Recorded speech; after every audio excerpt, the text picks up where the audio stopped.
श्री कृष्ण चैतन्य प्रभु नित्यानंद श्री अद्वैत गदाधर श्रीवासादि गौर भक्तवृंद श्रीमद्भागवत पंचम स्कंद चतुर्थो अध्याय ऋषभदेव जी की राज्य शासन। श्री सुकवाचा श्री सुखदेव जी कहते राजन नाभिनंदन के अंग जन्म से ही भगवान विष्णु के वज्र अंकुश आदि चिन्हों से युक्त समता शांति वैराग्य और ऐश्वर्य आदि महाविभूतियों के कारण उनका प्रभाव दिनों दिन बढ़ता जाता था। यह देखकर मंत्री आदि प्रकृति वर्ग प्रजा ब्राह्मण देवताओं की यह उत्कट अभिलाषा होने लगी कि ये ही पृथ्वी का शासन करे। उनके सुंदर और सुडोल शरीर, विपुल कीर्ति, तेज बल, ऐश्वर्य, यश, पराक्रम और शूरवीरता आदि गुणों का कारण महाराज नाभि ने उनका नाम ऋषभ श्रेष्ठ रखा। एक बार भगवान इंद्र ने ऐश्वर्यवश उनके राज्य में वर्षा नहीं की। तब जोगेश्वर भगवान ऋषभ ने इंद्र की मूर्खता पर हंसते हुए अपनी जोगमाया के प्रभाव से अपने वर्ष अजनाभ खंड में खूब जल वर्षाया। महाराज नाभि अपनी इच्छा के अनुसार श्रेष्ठ पुत्र पाकर अत्यंत आनंद मग्न हो गए और अपनी ही इच्छा से मनुष्य शरीर धारण करने वाले पुराण पुरुष श्री हरि की सप्रेम लालन करते हुए उन्हीं की लीला विलास से मुग्ध होकर वत्स तात ऐसा गदगद वाणी से कहते हुए बड़ा सुख मानने लगे। जब उन्होंने देखा कि मंत्रिमंडल, नागरिक और राष्ट्र की जनता ऋषभदेव से बहुत प्रेम करती है तो उन्होंने उन्हें धर्म मर्यादा की रक्षा के लिए राज्याभिषेक करके ब्राह्मणों की देखरेख में छोड़ दिया। आप अपनी पत्नी मेरु देवी के सहित बद्रिकाश्रम को चले गए। वहाँ अहिंसा वृत्ति से, जिससे किसी को उद्योग न हो, ऐसी कौशल पूर्ण तपस्या और समाधि योग के द्वारा भगवान वासुदेव के नर नारायण की आराधना करते हुए समय आने पर उन्हीं के स्वरूप में लीन हो गए।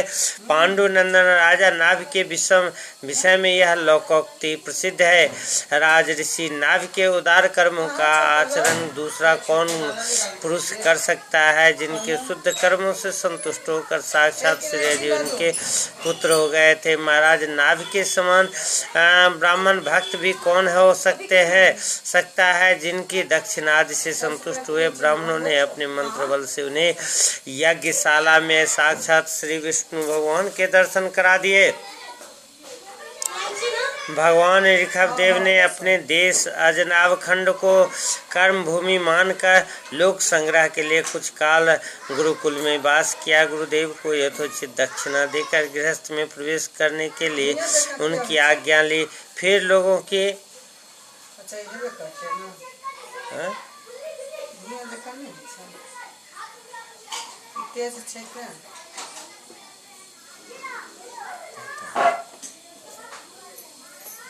पानी आते उदार कर्मों के आचरण दूसरा कौन पुरुष कर सकता है, जिनके शुद्ध कर्मों से संतुष्ट होकर साक्षात श्री हरि उनके पुत्र हो गए थे। और महाराज नाभि के समान ब्राह्मण भक्त भी कौन हो सकता है, जिनकी दक्षिणादि से संतुष्ट हुए ब्राह्मणों ने अपने मंत्र बल से उन्हें यज्ञशाला में साक्षात श्री विष्णु भगवान के दर्शन करा दिए। भगवान ऋषभदेव ने अपने देश अजनाभ खंड को कर्म भूमि मानकर लोक संग्रह के लिए कुछ काल गुरुकुल में वास किए। गुरुदेव की यथोचित दक्षिणा देकर गृहस्थ में प्रवेश करने के लिए उनकी आज्ञा ली। फिर लोगों की गृहस्थ धर्म की शिक्षा देने के लिए देवराज इंद्र की दी हुई उनकी कन्या जयंती से विवाह किया तथा स्रोत स्मार्त दोनों प्रकार के शास्त्रोपदिष्ट कर्मों का आचरण करते हुए उसके गर्भ से अपने ही समान गुण वाले स्वपुत्र उत्पन्न किए। उनमें महाजोग भरत जी सबसे बड़े और सबसे अधिक गुणवान थे। उन्हीं के नाम से लोग इस अजनाभ खंड को भारतवर्ष कहने लगे। उनसे छोटे कुशवर्त, इलावर्त, ब्रह्मवर्त, मलय, केतु, भद्रसेन, इंद्र, अस्पृक, विदर्भ, कीकट, ये 9 राजकुमार शेष लंबे भाइयों से बड़े एवं श्रेष्ठ थे। उनसे छोटे कवि हरि, अंतरिक्ष, प्रबुद्ध, पीपलायन, अभिहोत्र, दुर्मिल, चमस, कारभजन ये राजकुमार भागवत धर्म का प्रचार करने वाले बड़े भगवत भक्त थे। भगवान की महिमा से महिमान्वित परम शांति से पूर्ण इनका पवित्र चरित्र हम नारद वासुदेव संवाद के प्रसंग से आगे 11 स्कंद में कहेंगे। इनसे छोटे जयंती के 81 पुत्र, पिता की आज्ञा का पालन करने वाले, अति विनीत, महान वेदज्ञ और निरंतर यज्ञ करने वाले थे। वे पुण्य कर्मों का अनुष्ठान करने से शुद्ध होकर ब्राह्मण हो गए थे। भगवान ऋषभदेव यद्यपि परम स्वतंत्र होने के कारण स्वयं सर्वदा ही सब प्रकार की अनर्थ परंपरा से रहित केवल आनंदानुभव स्वरूप साक्षात ईश्वर ही थे, तो भी अज्ञानियों के समान कर्म करते हुए उन्होंने काल के अनुसार प्राप्त धर्म का आचरण करके उसका तत्व न जानने वाले लोगों को उसकी शिक्षा दी। साथ ही शांत सुहृदय और कारुणिक रहकर धर्म, अर्थ, यश, संतान, भोग, सुख और मोक्ष का संग्रह करते हुए आश्रम में लोगों को नियमित किया।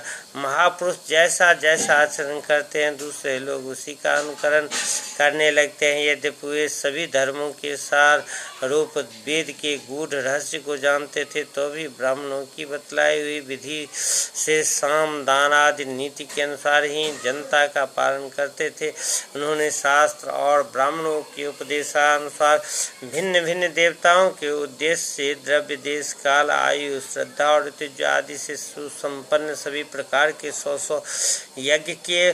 भगवान ऋषभदेव के शासन काल में इस देश का कोई भी पुरुष अपने लिए किसी से भी अपने प्रभु के प्रति दिन दिन बढ़ने वाले अनुराग के सिवा और किसी वस्तु की कभी इच्छा नहीं करता था। यही नहीं, आकाश कुसुमादे अविद्यमान वस्तु की भांति कोई भी किसी की वस्तु की ओर दृष्टिपात भी नहीं करता था। एक बार भगवान ऋषभदेव घूमते घूमते ब्रह्मवर्त देश में पहुँचे। वहाँ बड़े बड़े महर्षियों की सभा में उन्होंने प्रजा के सामने ही अपने समाहित चित्त और तथा विनय और प्रेम के भार से संयुक्त पुत्रों को शिक्षा देने के लिए इस प्रकार कहा। इति श्रीमद्भागवते महापुराणे प्रभु संहितायां पंचम स्कंध चतुर्थो अध्यायः।